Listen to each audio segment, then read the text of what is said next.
پڑوسی کے ساتھ حسن سلوک۔ نبی کریم صلی اللہ علیہ وآلہ وسلم نے فرمایا، جبرائیل علیہ السلام مجھے پڑوسی کے بارے میں بار بار اس طرح وصیت کرتے رہے کہ مجھے خیال گزرا کہ شاید پڑوسی کو وراثت میں شریک نہ کر دے۔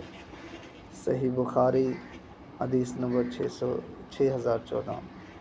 نبی کریم صلی اللہ علیہ وآلہ وسلم نے فرمایا، جو شخص اللہ اور آخرت کے دن پر ایمان رکھتا ہو اسے چاہیے وہ اپنے پڑوسی کے ساتھ حسن سلوک کرے۔ صحیح بخاری حدیث نمبر 6019۔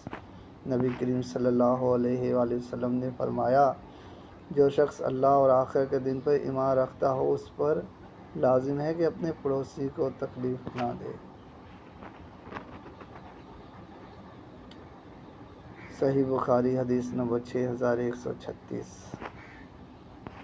پڑوسی سب سے بڑا حق یہ ہے کہ اپنے ہر کام میں اس کا پورا خیال رکھا جائے کہ اپنی ذات سے اس کو تکلیف نہ پہنچے۔ اس کے علاوہ ضرورت کے موقع پر اس کی مدد کرنا، کبھی کبھی اس کو کوئی ہدیہ بھیج دینا، اس کے دکھ میں شریک رہنا، یہ سب باتیں موجب اجر و ثواب ہیں۔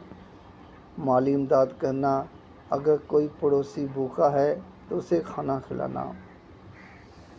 پڑوسی اگر غیر مسلم ہو تب بھی اس کے ساتھ حسن سلوک کرنا ہوگا۔ عبداللہ بن عمر رضی اللہ تعالیٰ عنہ کہتے ہیں کہ رسول صلی اللہ علیہ وآلہ وسلم نے ایک بکری ذبح کی تو گھر والوں سے کہا، کیا تم لوگوں نے میرے یہودی پڑوسی کو ہدیہ بھیجا؟ نہ بھیجا ہو تو بھیج دو۔ سنن